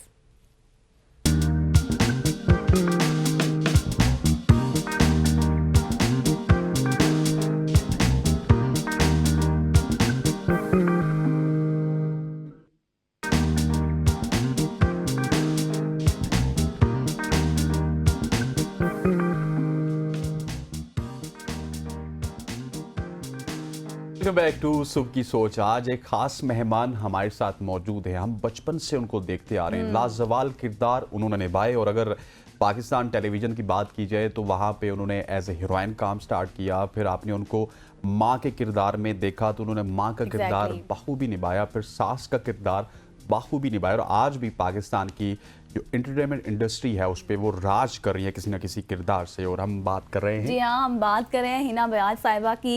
Thank you very much, आपने हमें ज्वाइन किया। It's great to see you Hina Sahiba. सबसे पहले तो आपसे यही जानना चाहेंगे कि आप एक एक्सटेंडेड पीरियड से इस इंडस्ट्री में हैं और आपका एक सफ़र भी रहा है। किस तरह आपने इस इंडस्ट्री को ज्वाइन किया और कैसा सफ़र रहा आपका? मेरा एक्चुअली इंडस्ट्री में आना कुछ इत्तेफाक से हुआ था, लेकिन आई मैं अपनी प्रोफेशनल रीजंस ही की वजह से थी। I am by qualification industrial designer. मैं डिज़ाइन का काम ही करती थी और मैंने शुरुआत जो टेलीविजन पे की थी वो कैमरे के पीछे शुरू की थी। एक डिज़ाइन बेस्ड प्रोग्राम का कॉन्सेप्ट, उसकी स्टाइलिंग और इवेंचुअली उसकी होस्टिंग मुझे करनी पड़ी, क्योंकि हमारे यहाँ बहुत सारी फील्ड्स के बारे में समझा नहीं जाता। तो जो एंकर ड्रिवन शोज होते हैं उसमें रिसर्च बहुत काउंट करती है और सब्जेक्ट को समझना बहुत जरूरी होता है। तो सफर वहां से शुरू हुआ था और आहिस्ता आहिस्ता as a journalist, as an anchor, as a talk show host मैं काम करती रही, जिसमें कि फिर किसी को ये ख्याल आया कि मुझे एक्टिंग करनी चाहिए। पहले मैं इसके हक में नहीं थी, मुझे नहीं लगता था कि मैं एक एक्टर हूँ, लेकिन मैंने उस मौके को, एक अपॉर्चुनिटी को इस हद तक लिया कि ठीक है कोई सिग्निफिकेंट काम करूं मगर निस्बतन छोटा, ताकि अगर मुझे लगा कि मेरे लिए नहीं है तो मेरा अपना जो मेन स्ट्रीम में काम चल रहा था वो जारी रहे। बट अल्हम्दुलिल्लाह इट वर्कड आउट वेल और आज मैं आपके सामने हूँ। लेकिन सफर लंबा था और मुझे लगता है कि जिंदगी में आप जो भी काम करते हैं या सीखते हैं वो सारा कंट्रीब्यूट करता है आपके हर अगले कदम में। तो अगर मैं एकदम से एक्टिंग में आ जाती तो शायद मुझे ना सिचुएशंस की समझ में आती, ना मुझे किरदारों की समझ में आती। मेरा काम क्योंकि रिसर्च बेस्ड था तो मुझे बहुत सारे मुख्तलिफ लोगों, इलाकों, मुख्तलिफ सिचुएशंस और टॉपिक्स की एक काफी अच्छा हिना साहिबा, आपने जो बात की, आप बहुत ही अच्छा काम कर रही हैं, आज भी आपका काम हम पसंद करते हैं। लेकिन मुझे ये बताइएगा कि इस वक्त आप पाकिस्तान की ड्रामा इंडस्ट्री को कहाँ पे देख रही हैं, और खुद आप जैसे जो तजुर्बेकार हमारे एक्टर्स हैं वो इसको और बेहतर बनाने के लिए क्या कुछ कर रहे हैं? पाकिस्तानी ड्रामा इंडस्ट्री जहां आज खड़ी है, ऐसा मौका कभी किसी को नहीं मिला था। माशाल्लाह से हमारी ड्रामा इंडस्ट्री की एक पहचान है, पूरी दुनिया में मुख्तलिफ ज़बानें बोलने वाले लोग देख रहे हैं। वो डब सूरत में भी देख रहे हैं और सबटाइटल्स के साथ भी देख रहे हैं। हमारी इंडस्ट्री आज जहाँ खड़ी है, क्योंकि एक मशरूम ग्रोथ हुई है, कोई फॉर्मल ट्रेनिंग लोगों की नहीं हुई है, तो बहुत सारे लोगों ने काम में आने के बाद सीखा है। अब मुझे लगता है कि जो लोग इस वक्त सीनियर हैं और जिनके पास तजुर्बा है, ये उनके ऊपर लाजिम है कि वो उसको आगे पास ऑन करें। मगर उसके लिए ये बहुत जरूरी है कि कुछ फॉर्मल एजुकेशन भी हो, जहां पर के फैकल्टी में इवन, क्योंकि फुल टाइम एक्टर्स जो उनके पास टाइम नहीं होता कि वो जाकर as part of faculty full time काम कर सके, तो फिर कुछ ऐसी वर्कशॉप्स की जाए जो हमारे पास इंस्टीट्यूशंस मौजूद हैं जहां पर के लोगों को ये तालीम दी जाए। मगर उसके साथ साथ हम लोग ऑन सेट भी बहुत सारे लोग ये काम कर रहे होते हैं, जो नए आने वाले हैं उनको सिखाने की कोशिश कर रहे होते हैं, उनको इनकरेज कर रहे होते हैं। That's great. मगर कई कभी मुझे ऐसा लगता है कि बहुत सारे लोग सीखने के मूड में नहीं होते हैं, हमने जब इंडस्ट्री में कदम रखा था, या मैंने जब रखा था, तो मैंने अपने सीनियर्स से बगैर उनके सिखाए भी बहुत कुछ सीखा। सिर्फ उनको ऑब्जर्व करके, उनसे सवाल करके, उनसे सलाह मशवरे करके। And I am very fortunate कि मुझे ऐसे लोग मिले जो मेरे मेंटोर्स बने।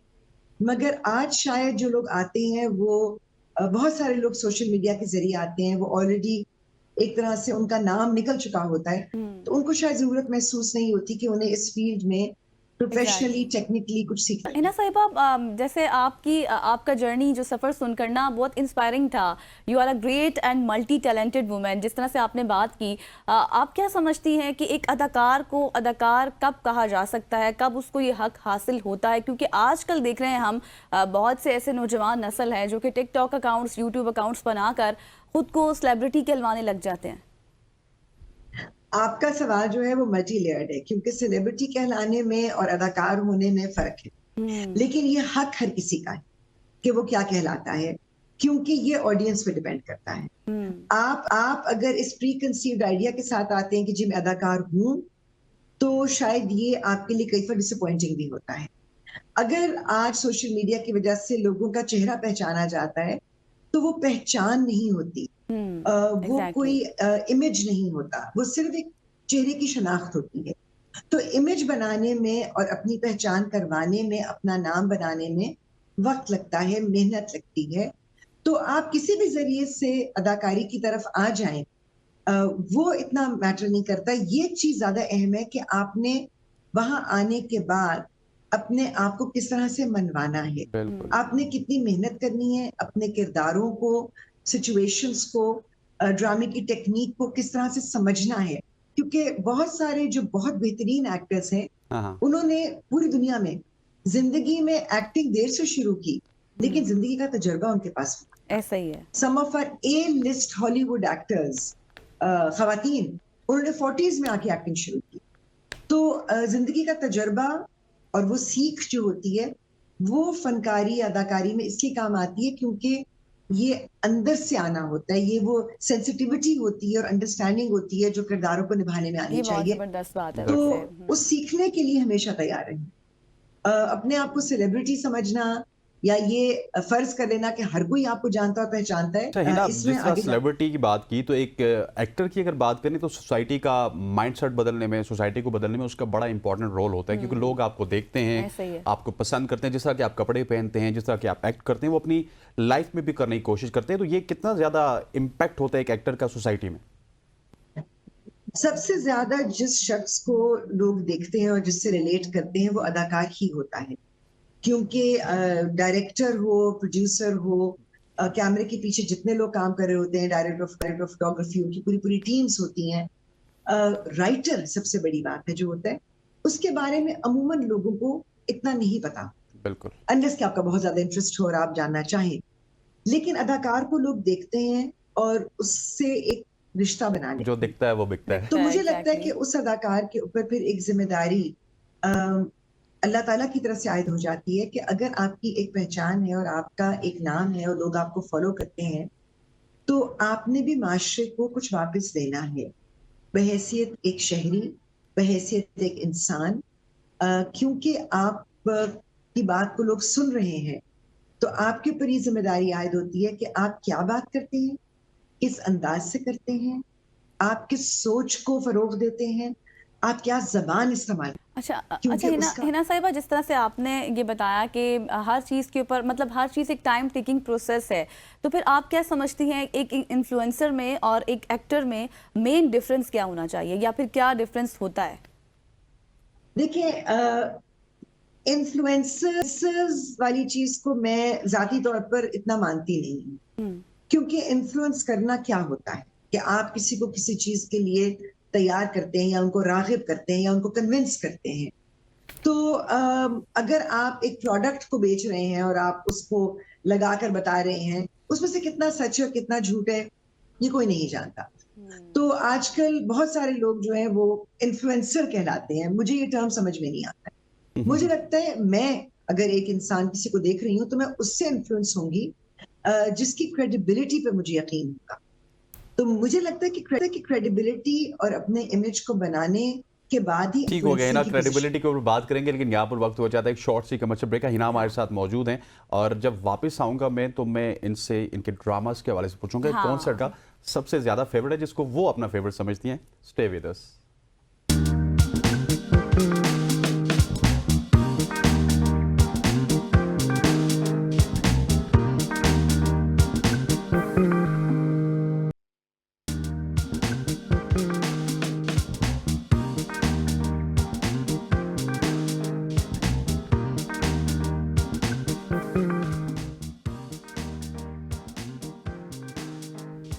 Welcome back to show. ना बयाद हमारे साथ मौजूद हैं और उनके साथ गपशप का खूबसूरत सिलसिला इस वक्त जारी सारी है ना।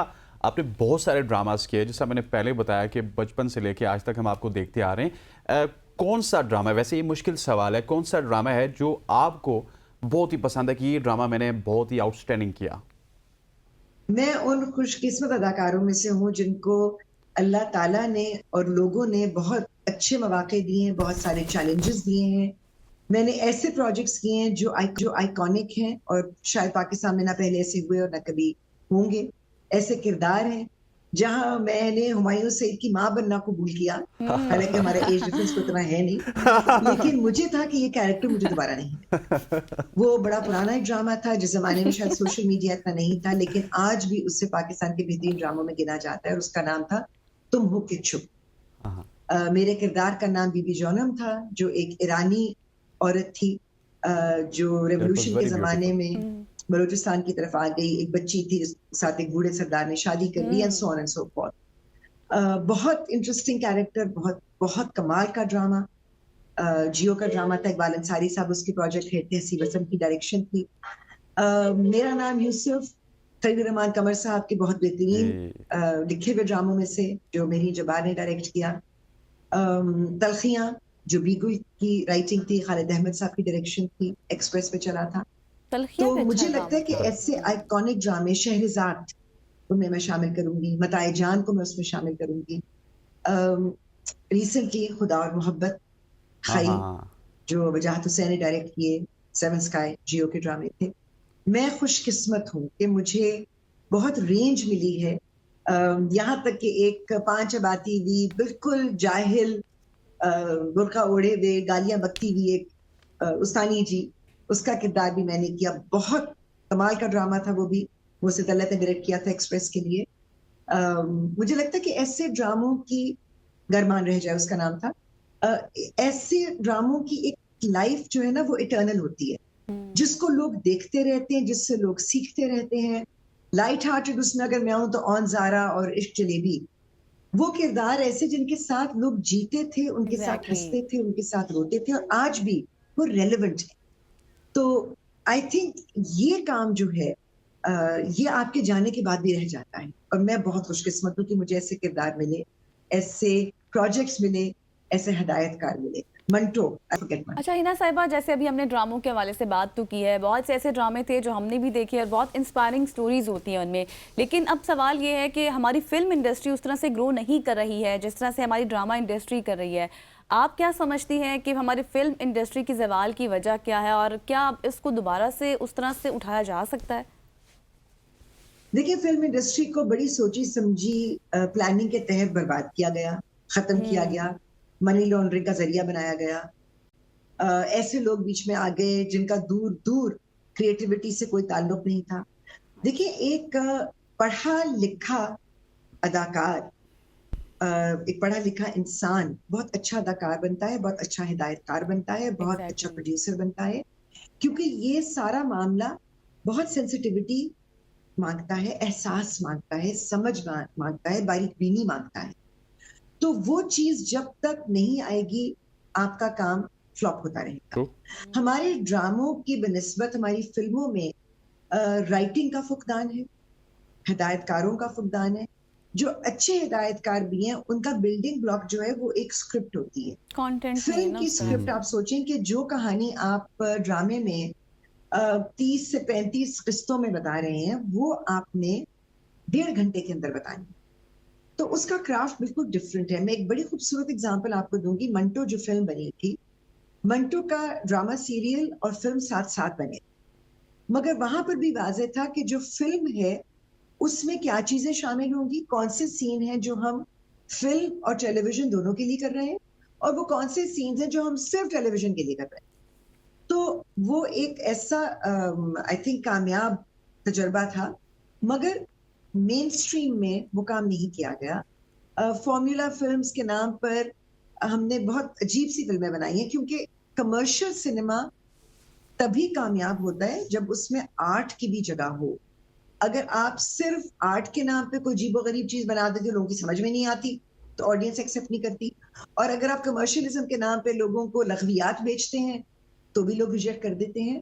तो आई थिंक वो बैलेंस ढूंढना बहुत जरूरी है। उसके बिल्कुल लिए ऐसे उसी बैलेंस के हवाले से मैं आऊँगा। और आपने स्क्रिप्ट की बात की थी ना, मैं वहाँ पे आपसे एक सवाल करना चाहता हूँ, है ना, कि पीटीवी के 90s के ड्रामास की बात की जाए तो 90s में स्क्रिप्ट क्वालिटी बहुत अच्छी थी, हिदायतकारी बहुत अच्छी थी, प्रोडक्शन बहुत अच्छी थी। पीटीवी का हर ड्रामा अपने अंदर एक कहानी रखता था और इस तरह के सीन्स भी होते थे कि रोड्स ब्लॉक हमें नजर आती थी 8 से लेकर 9 बजे तक। लेकिन अब हमारी स्टोरीज सेम हैं, सास बहू का किस्सा है, लव स्टोरीज हैं, फिर तीसरी शादी की स्टोरी है या फिर तलाक की स्टोरीज है। जितने भी आप टीवी सीरियल्स देख लें, ये इतनी गिरावट की वजह क्या है? देखिए, जो पीटीवी का बहुत अच्छा ड्रामा था, उसमें भी कहानियां घरों की ही होती थी। कभी कभार कुछ ऐसे भी सोशल इश्यूज पर बात होती थी, लेकिन वो भी 80 की दिहाई तक हुआ। 90s में आके हमारा टेलीविजन भी बहुत खराब हो गया था, बहुत ज्यादा इंडियन सोप ऑपरा से वो इन्फ्लुएंस होना शुरू हो गया था। जो पुराने हमारे ड्रामे थे पीटीवी के, उसमें अगर फातिमा सुरैया बजिया साहिबा के ड्रामे चलते थे जो यार खातून के नावलों पर मबनी थे, तो वो बड़ी कहानियां होती थी खानदानों की, नेगेटिव पॉजिटिव कैरेक्टर जैसे हमारी फैमिलीज में होते वहां भी होते थे। अशफाक अहमद साहब भी लिखते थे, बानो कुसिया साहिबा भी लिखती थी, अमजद साहब भी लिखते थे। आपके पास एक बड़ी रेंज थी राइटर्स की।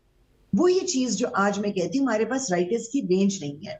बहुत माजरत के साथ बहुत सारे राइटर्स जो इस वक्त लिख रहे हैं, जो खवातीन खासतौर पर लिख रही हैं, बहुत अच्छा भी लिखती हैं, लेकिन क्योंकि मेजॉरिटी ऑफ द राइटर्स, उनका एक्सपोजर अपने खानदानों तक है, शायद बहुत ज्यादा दुनिया उन्होंने नहीं देखी है, उन्हें वो कहानियां समझ में नहीं आती या वो लिख नहीं पाते जो उनके दायराकार से आगे की है।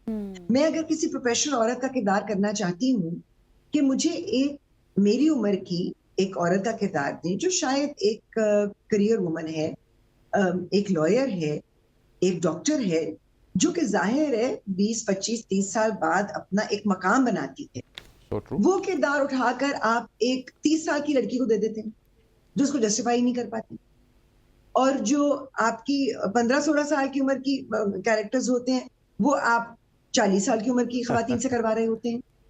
तो हमारा जब तक ये समझ नहीं आएगी ना हमें कि हमने किरदारों पर काम करना है, तो फिर हम सिर्फ लड़का लड़की कहानी के इर्द गिर्द घूमते रहेंगे, जिसमें कहीं तो आप 35 साल की औरत को 40 साल के मर्द की माँ बना देंगे, और कहीं पर आप किसी 50-55 साल की औरत को 60-70 साल से भी ऊपर का दिखा देंगे। मुझे ये समझ में नहीं आता कि मेरे पास एक किरदार नहीं आता, मेरे पास ये आता है कि जी फलां की माँ है, और मैं हमेशा ये कहती हूँ कि वो माँ जो होती है ना, वो एक औरत होती है और उसका एक किरदार होता है, और उसके उस कैरेक्टर की वजह से उसका बेटा या बेटी वैसे होते हैं जैसे कि आप दिखा रहे हैं। How can you negate characters? Abid Ali साहब को मैं मरहूम को मैं आबिद अली साहब हमारे बहुत बड़ा नाम, बहुत बड़े हमारे फनकार, उनको मैं कोट करूंगी। उन्होंने एक बार कहा था कि आप जब कहानी बनाते हैं ना और आप कहते हैं जी सपोर्ट कास्ट, तो आप देखिए आप लफ्ज क्या इस्तेमाल करते हैं। वो सपोर्ट कास्ट जो होती है ना, वो सतून होते हैं जो इमारत को खड़ा करके रखते हैं। ऐसे ही है। और वो लड़का लड़की जिसकी कहानियां बना रहे होते हैं ना, वो उन पिलर्स के बगैर कहानी चला नहीं सकते, क्योंकि जब तक वो इन्फ्लुएंसेस नहीं होंगे कहानी में, आपकी कहानी आगे नहीं बढ़ेगी।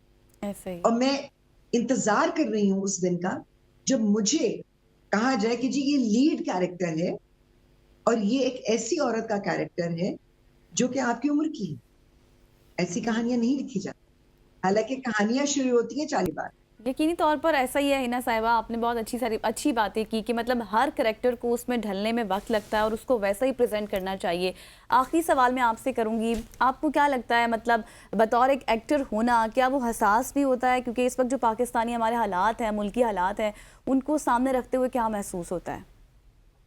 मैं आपको सिर्फ इतना कहूंगी कि मेरा दिल बहुत दुखता है इस मुल्क में। मैं इस मुल्क में पैदा हुई हूँ, बड़ी हुई हूँ। मेरे वालिद एक ऑनेस्ट आर्मी ऑफिसर थे और क्वालिफाइड थे, सिर्फ इंटर पास करके नहीं आए थे। He was a qualified engineer. मेरे वालिद का बैच था जिसको डायरेक्टली आर्मी में इंडक्ट किया गया था। उनका बड़ा यूनिक पीए नंबर भी है क्योंकि वो क्वालिफाइड इंजीनियर्स थे, तो पढ़े लिखे एक्सपीरियंस्ड लोग, और ऐसे लोगों ने दिल बर्दाश्ता होकर ही आर्म फोर्सेस छोड़ भी दी। उसके बावजूद हमारी अपनी आर्म फोर्सेस से ना मोहब्बत कम हुई, ना हमारी सिटीजन से हमारी मोहब्बत कम हुई, ना हमारे मुल्क से हमारी मोहब्बत कम हुई। बस हम ये देखते जा रहे हैं कि आहिस्ता आहिस्ता हमारे इंस्टीट्यूशंस को डैमेज किया जा रहा है, उनका मयार गिराया जा रहा है, उनका इमेज खराब हो रहा है, और खराब किया नहीं जा रहा, वो शायद खुद अपना इमेज खराब कर रहे हैं। मैं हर पॉलिटिशियन को बुरा नहीं कहती, मैं अपने फौज पाकिस्तान को बुरा नहीं कहती, मैं अपने बिजनेसमैन को बुरा नहीं कहती, मैं अपनी कौम को बुरा नहीं कहती। मैं सिर्फ ये कहती हूँ कि जो लोग इक़्तिदार में आते हैं, जिन्हें अल्लाह ताला ये जगह देता है कि वो मुल्क के लिए बेहतर कर सकते हैं, तो वो मुल्क को बर्बाद ना करें। अगर मुल्क के लिए नहीं तो अल्लाह के खौफ से ही कुछ बेहतरी ले आए। क्योंकि मैंने इस कौम को बदतमीज होते हुए देखा है। मैं लाकानूनियत को रोज सड़कों पर, ट्रैफिक पर देखती हूँ। मैं गवर्नमेंट की नंबर प्लेट्स के साथ वीगो डाले देखती हूँ जो बिल्कुल परवाह नहीं करते कि एक पेडेस्ट्रियन जा रहा है या एक और गाड़ी खड़ी हुई है या हमने रास्ता ब्लॉक कर दिया है। और ये लाकानूनियत आहिस्ता आहिस्ता आम होती जा रही है। हम हर बुरी चीज को अपनाते चले जा रहे हैं। हम वेस्ट से हर बुरी रस्म को उठाते चले जा रहे हैं। उनके गलत फेस्टिवल्स को मनाना शुरू कर दिया है, लेकिन उनके ट्रैफिक के उसूल हमने नहीं सीखे। हमने इंसाफ देना नहीं सीखा, हमने इंसानियत छोड़ दी है। और मेरा दिल इस चीज पर बहुत दुखता है, लेकिन मुझे अपने अल्लाह ताला से उम्मीद है, क्योंकि जब तक अल्लाह की जात है और मेरा उस पर ईमान है, मैं उम्मीद नहीं छोड़ सकती। ये हमारे ऊपर है, हर फर्द के ऊपर है कि मैं कानून की रखवाली करूं, मैं गलत बात ना करूं, और मैं गलत बात के खिलाफ आवाज उठाने की आजादी हासिल करूं। क्योंकि हकीकी आजादी यही होती है कि मैं गलत को गलत कह सकूं, क्योंकि मेरे अल्लाह ने मुझे यह हक दिया है कि मैं जबान से भी गलत को रोकूं, मैं हाथ से भी गलत चीज को रोकूं।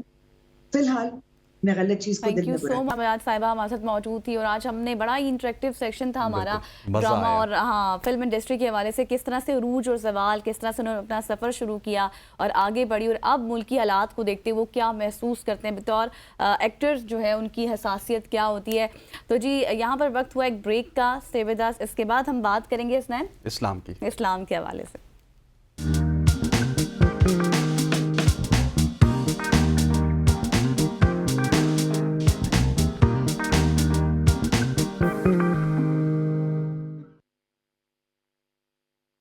ने जब भी इबादत को बढ़ाया तो अल्लाह ताला ने उनको कहा कि आप मज़ीद रुक जाएं, इतनी ज़्यादा इबादत ना करें।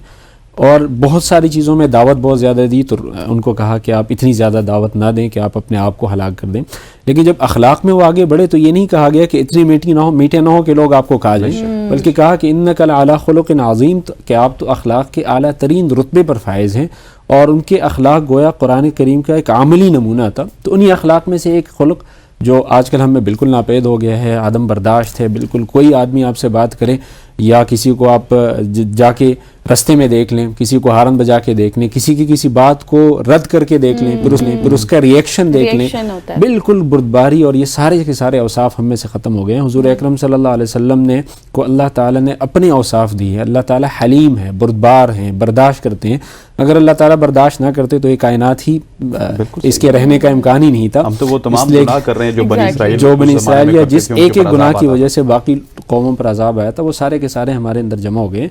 फिर हुज़ूर अकरम सल्लल्लाहु अलैहि वसल्लम भी हलीम थे और सहाबे किराम को भी इस बात का दर्स दिया। और देखें, जो भी मोमिन होता है वो एक बावकार शख्सियत होता है। एक दफ़ा हुज़ूर अकरम सल्लल्लाहु अलैहि वसल्लम के पास एक वफ़द आया और सारे के सारे लोग दौड़ के हुजूर से मिलने आए।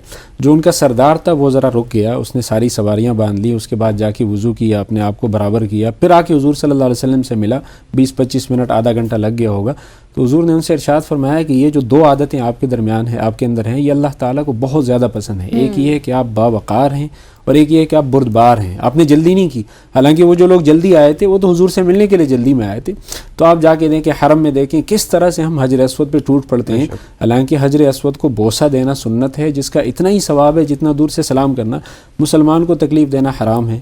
किसी वहाँ पे हम इबादत के लिए हुजूर अकरम सल्लल्लाहु अलैहि वसल्लम के सामने सलाम पेश करने के लिए जब हम जाते हैं, हम किस तरह से लोगों को धक्का देते हैं, लोगों को अजियत देते हैं। आज जुम्मा का दिन है, हुजूर अकरम सल्लल्लाहु अलैहि वसल्लम एक दफ़ा खुतबा दे रहे थे। एक सहाबी आए, लोगों के कंधे पलांगते हुए वो आगे आ रहा था। हुजूर ने उनसे इरशाद फरमाया, इजलिस फ़क़द आज़ई था, आपने लोगों को तकलीफ़ दी, उधर ही बैठ जाओ।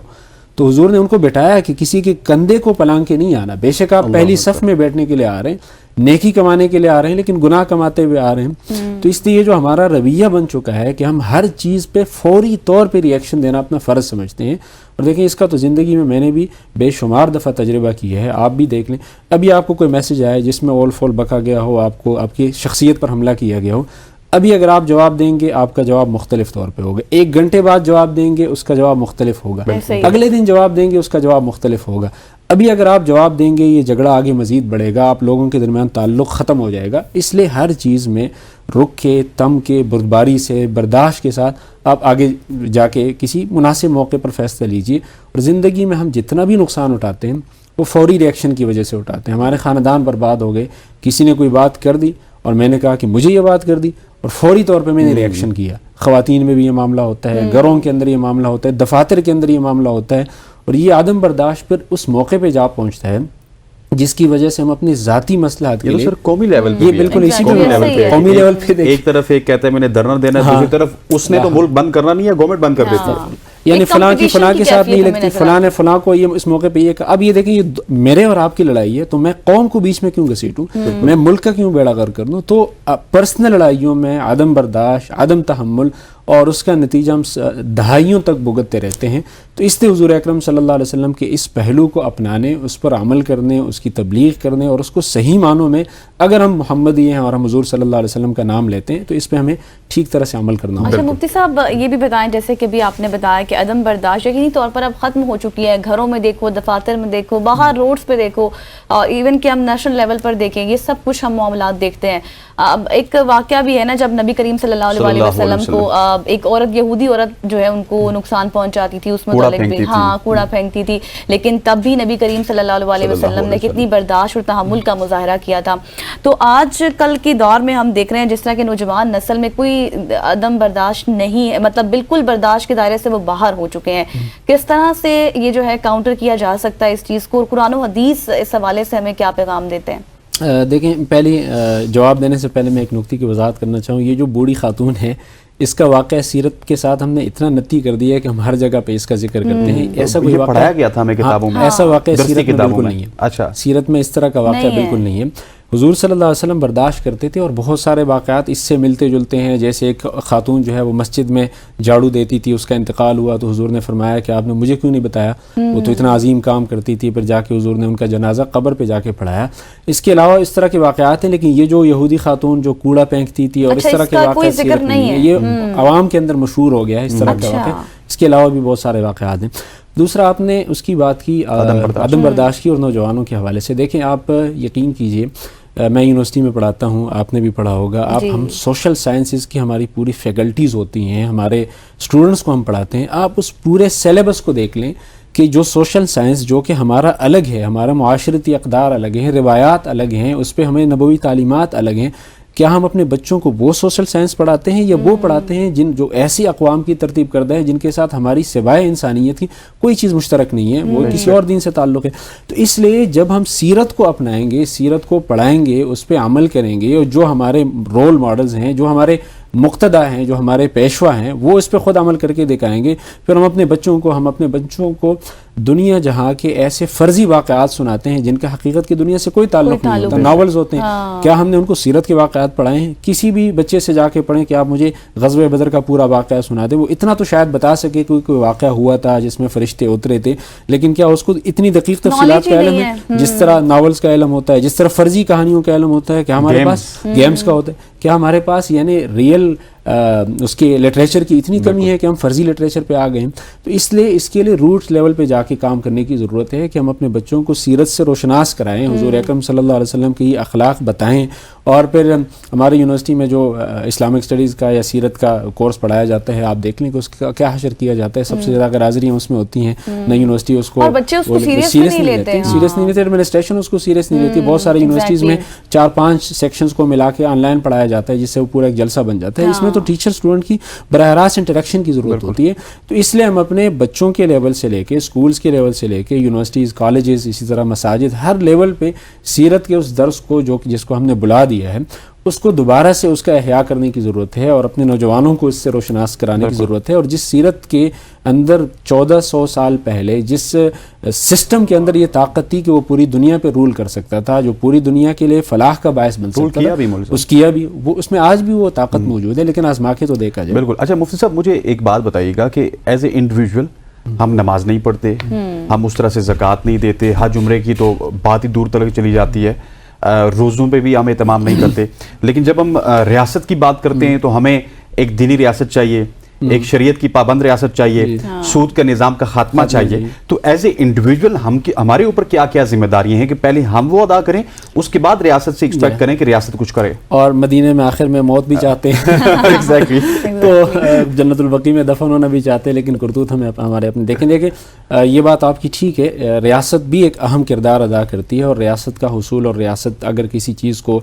उसमें इस्लामी अक़दार पे उस्तवार करना बहुत ज़्यादा ज़रूरी है।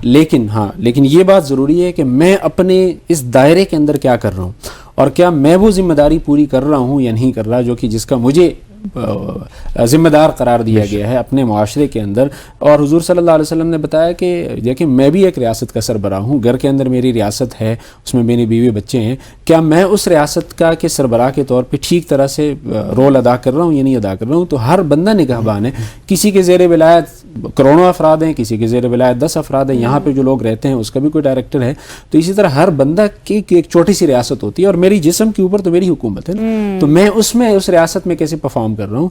तो इसलिए फर्द को भी अपने ऊपर मेहनत करने की जरूरत है। कोई अपना काम ठीक कर ले तो फिर उसके बाद रियासत की बारी भी आती है और उसकी भी एक जिम्मेदारी है जिसकी कलेक्टिव जिम्मेदारियां होती हैं। लेकिन हम ये सब ना कर रहे हो, रियासत से एक्सपेक्ट कर रहे हो, के बाद रियासत से एक्सपेक्ट करते हैं, तो ये एक अलमिया है और इस पे ज़रूर इस पे हमें नजरसानी की ज़रूरत है और अपने फ़र्द की इस्लाह की भी बहुत ज़्यादा ज़रूरत है, जिसकी तरफ आमतौर पर हमारी निगाह नहीं जाती।